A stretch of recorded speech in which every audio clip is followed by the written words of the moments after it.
Hi, my name is Kyle Dodd from Bryant and Stratton College, Virginia, and you're watching the Mid-Atlantic Esports Conference on Twitch.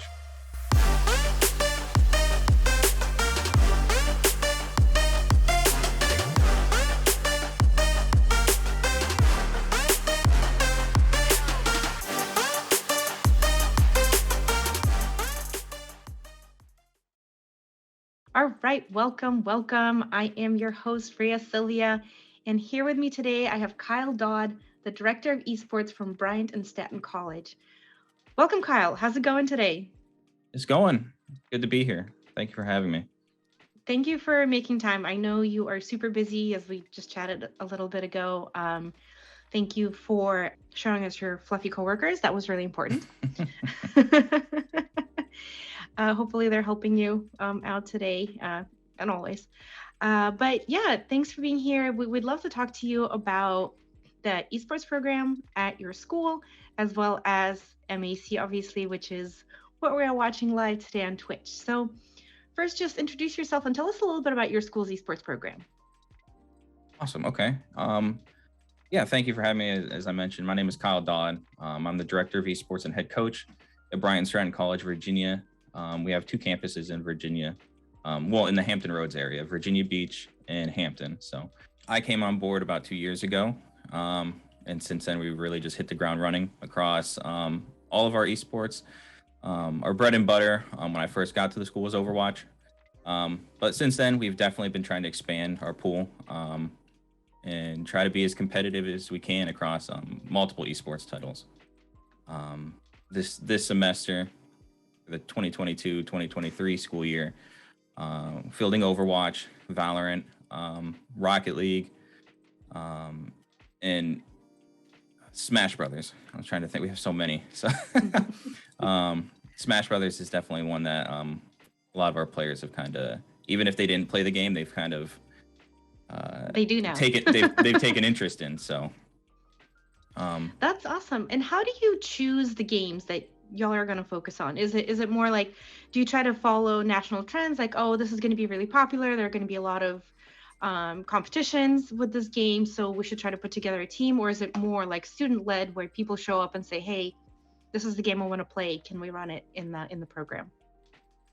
Yeah, so typically when it comes to supporting an esports title and what we partake in, if there's support from any sort of collegiate organizations or leagues that take place, whether it's NACE, MAEC, NECC, if any of those leagues are potentially supporting a game and we also have students who want to partake, or if we have enough students to field a team, then we always go for that. I always encourage the players to compete as much as possible. So there's always opportunities for us to add more titles to the future if there's students that are interested and then the leagues are supporting it.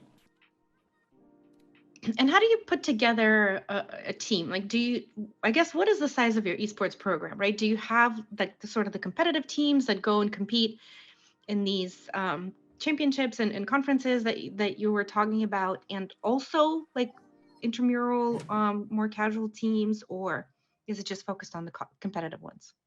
Yeah, that's a great question, because that's something that parents and students who are interested in our school ask. It aligns with their interests. So I always let everybody know that our program takes in any skill level of player, whether it's someone brand new, starting out fresh, or if it's someone who has a history competing in esports.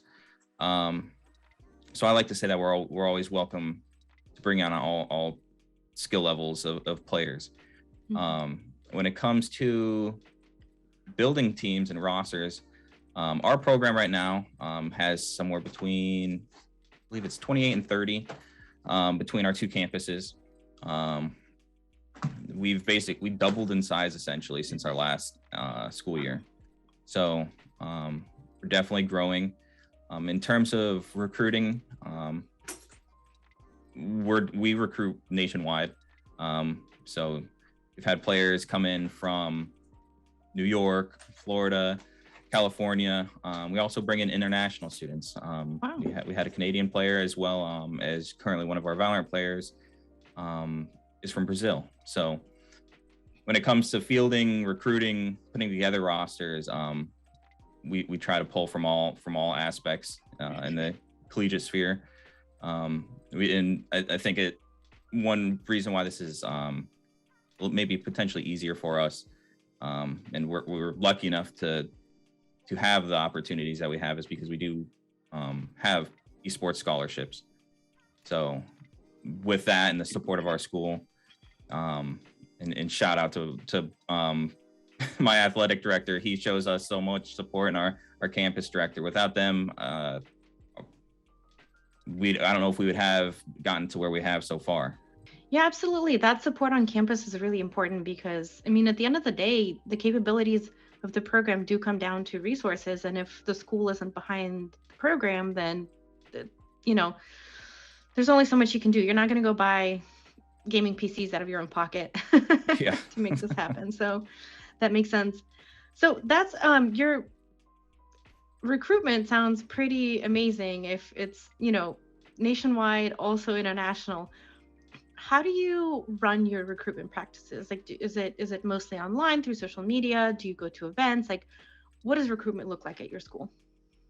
Yeah, so we primarily, I'd probably say about 98% of our recruits, if they're not from the area, then it is through the online process.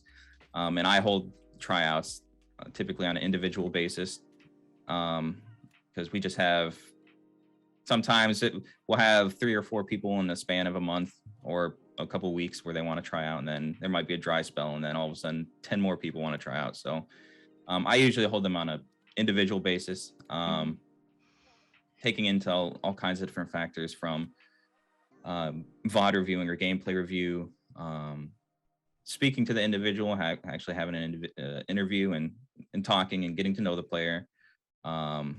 If there's any family within the process, I always try to talk to the family as well, because whether the players like it or not, the family is just as important to the process as the player. So, and then like I said, the 2%, we do travel if there are recruiting events. I believe we just went up to it would have been in the spring of last year. We went up to Boston.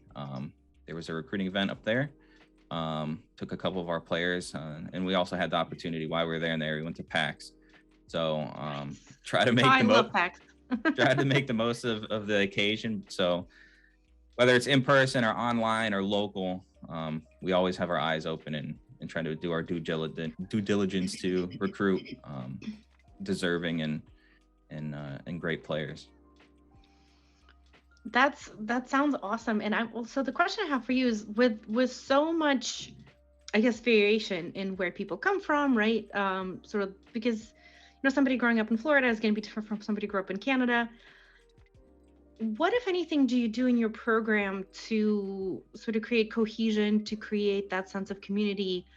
Do you have policies that all students have to follow, any kind of like code of ethics or anything? Like, how do you make that program like one family? Yeah, and I love that you bring that up, because it's definitely something that I've taken pride in terms of our players getting along and essentially adopting that family mentality. I remember I spoke to a coach at one point. We traveled to an event and we're playing, and he's like, "Man, your players, they get along so well."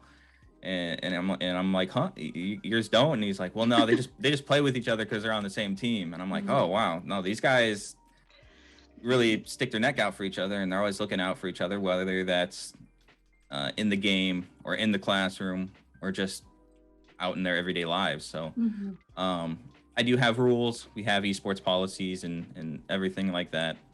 But something I always preach to all the players, and it's almost a day doesn't go by where I talk about it, is communication. So whether they're communicating with each other and how they feel on certain matters, or if they need help with something, or communicating with myself or the school. That way we can kind of help them through their academic journey, esports journey, and try to set them on the right path for success. So that's great. So it sounds like you do have some policies, but really you've been able to foster this like mindset that is just now gets sort of organically passed on to people who join. Yeah, it's definitely something that it didn't happen overnight. I don't know if maybe that stems from before I became the director and head coach. I was in the military. I was in the Navy for 8 years. So that camaraderie, kind of looking out for each other, maybe that's where I got it from, and kind of carried it over to where I'm at now. So whether it's just the small things, whether it's practice, the classroom, or maybe we do a team outing, out for dinner, whatever it may be, I'm always making sure people are communicating, talking to each other, and doing what's right by their teammates. That's awesome. That's really great to hear, because, there's so much toxicity in video games that, Yes. Hearing that an esports program has camaraderie and friendship and, people looking out for each other, that's what you want to hear. Like that's where we need to be going. So that's definitely great that y'all are doing that at your school. So talk to me a little bit. What, if anything, does your school do to increase the diversity and inclusion of your esports program?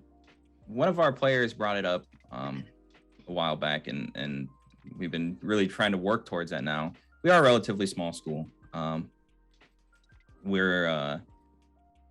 We're technically a junior college, so we are on the small side. And one of the players a long time ago brought up that he loves the esports program, but it seems like, because we are a smaller school, there wasn't much culture.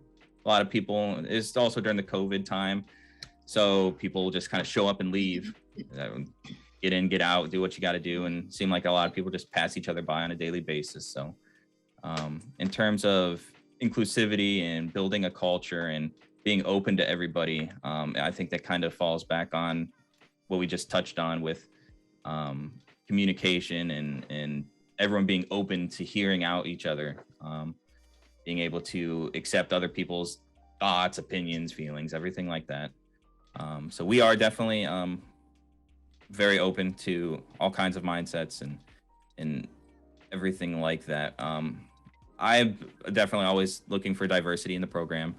I'd love for some female gamers to join our program. I know it's booming right now, especially such as Valorant, the Game Changers program. It's doing great things. So I love to see it. So that's something I'm always pushing for and keeping an eye out for. That's awesome. Do you take any kind of specific steps, like reaching out to maybe traditionally women-dominated spaces to see if there's any gamers out there that would like to join your community, or sort of are there any kind of action steps that you're taking, or you're just making sure that the space is welcoming and just hoping that people will come? Yeah, I mean, we've been just growing so rapidly that I wouldn't say that I've taken extra steps, but I've most definitely, when I've taken interest, if someone, because it's open, our school and program is very open to anybody and everyone from anywhere. So anyone who shows interest, whether no matter where they're from, no matter race, gender, anything like that, always trying to bring them on board and get them included.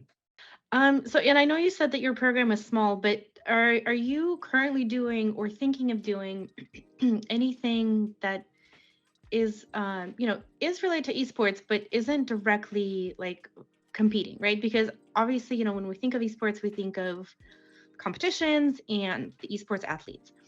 But does your program maybe help folks who are interested in something like game design or production, and involve them that way? For example, like, do you have anybody producing your events or competitions? Yeah, and I'm glad you brought that up. Where we are a small school, so in terms of the majors that we offer, I'm pushing for anything that could ever be translate over to esports. So in terms of the academic department, I'm always advocating and pushing for those sort of things and growth in that field. But as far as our esports program, because esports is so broad and the ecosystem is so huge, we do bring on students and offer scholarships for those who want to be on the production side or commentating or casting our matches and live streaming, social media management, those sort of things. We are a smaller school, so any help that we can get in those departments is just awesome. And we can also try to help guide those students in those areas so they can grow and hopefully one day be able to move into a career field around esports. I went to school and I majored in graphic and web design, but my whole goal around that was to break into esports, whether that was social media management for a team, apparel design or logo development, and it's just so huge. So one thing led to another, and it brought me to where I am now, where I'm not necessarily fully focused on that, but I would like to be able to help guide those individuals that kind of down the same path that I was looking to go down.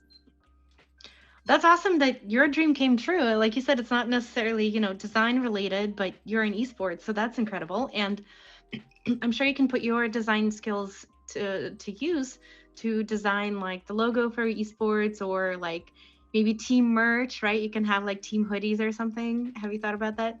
Yeah, I mean, so where I'm not necessarily, it's not one-to-one, but I most definitely make use of what I learned from school, graphic design wise, almost on a daily basis. We definitely utilize graphic design in our social media management, Twitch, everything, announcements. It's definitely getting utilized. And I'd like to utilize other like incoming students or current students' talents and try to help them grow. So that's awesome. Yeah, because esports is so broad when you think about it, that it's a real opportunity to involve students beyond just competing. So it's always great to hear when schools do that. But let's talk a little bit about the athletes. Tell us, let's give a shout out to your teams, because I believe you made playoffs in every single league that you're participating in. Yes. So we're here for MAEC. So our Overwatch team has been killing it. They're undefeated as of right now, the recording of this. So they're completely undefeated.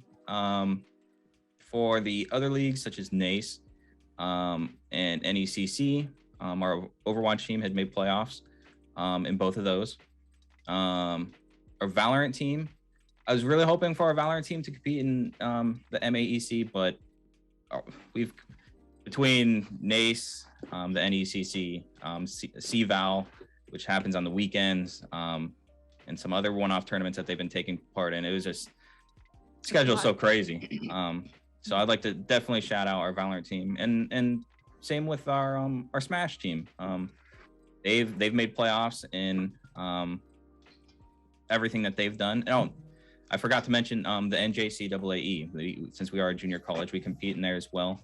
Our Overwatch team is back-to-back champions in that, so we're hoping to make it a three-peat. As well as all of our other teams have made playoffs in that, from Smash to Valorant. So huge shout outs to all my guys, and we're definitely hoping to bring it home for the MAEC. That's amazing, and especially I would say for a smaller school, because in a way you have a smaller pool of students to draw from, right? If you're drawing from your body of students, but of course, like you said, you're recruiting not just nationally but internationally. So what do you think makes your school so successful, like making playoffs in every single league? That's pretty incredible. Well, I think honestly, and I've seen it across the board, a lot of it comes down to how, I guess, it's like a top to bottom sort of in terms of like how competitive a program is. I used to compete back in the day, 2007, 2008, I competed in Halo. I would travel for the MLG Pro Circuit. So I never stopped playing. So I always had a competitive nature. And so maybe that's where my players maybe derive it from, because when I'm recruiting, that's what I'm looking for. I'm looking for that whole entire hunger. that drive to want to win. So, but I've also seen programs that are potentially a little or casual. It's more of the experience in building that culture and making everything available to anybody and everybody. So I think that's kind of potentially where it comes from, where other programs may not take it as serious.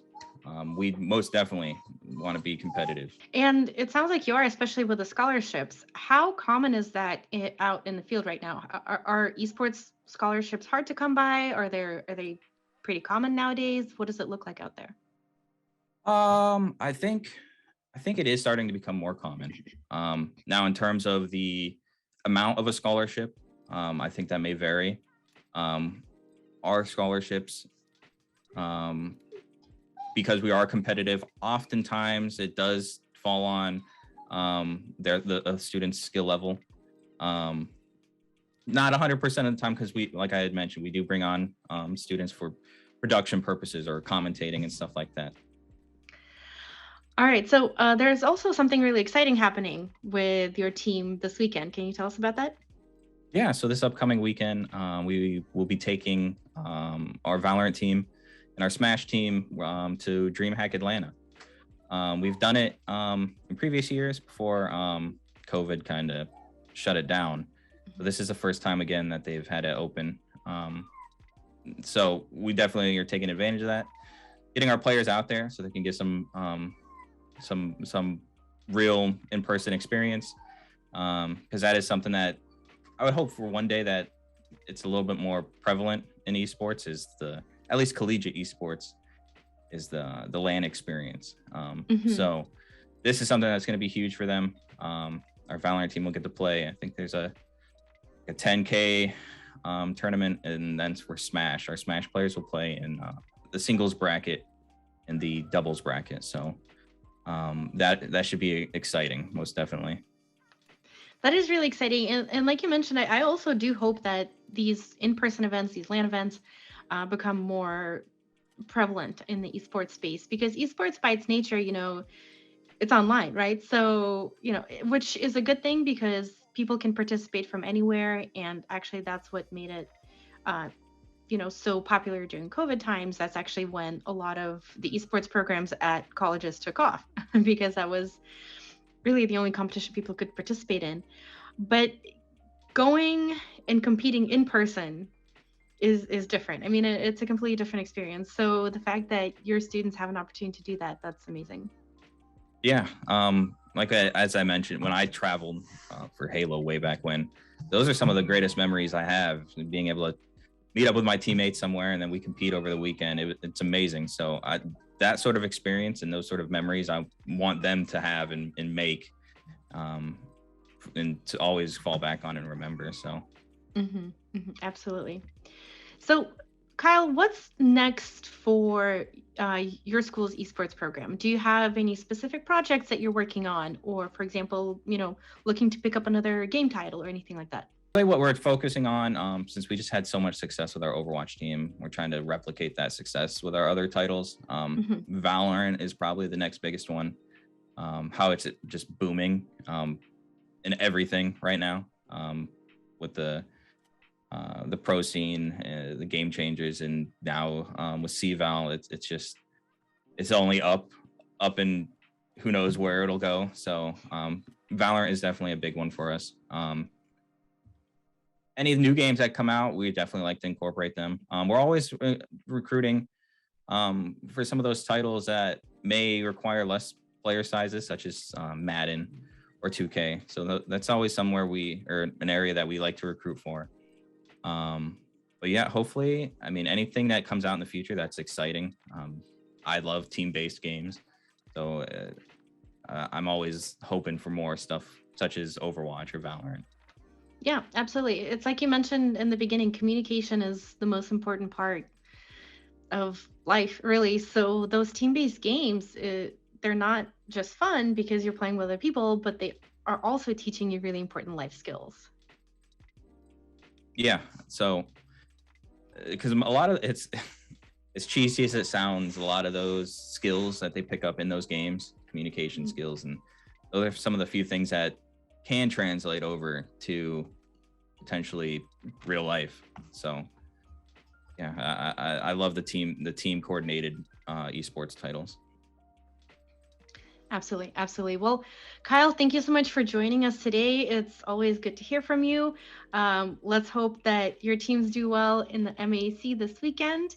And, good luck with your coworkers that we met earlier, the fluffy ones. They're going crazy right now. I'll let you go so you can attend to them. But yes, thank you so much for your time today. Thank you. Thank you for having me.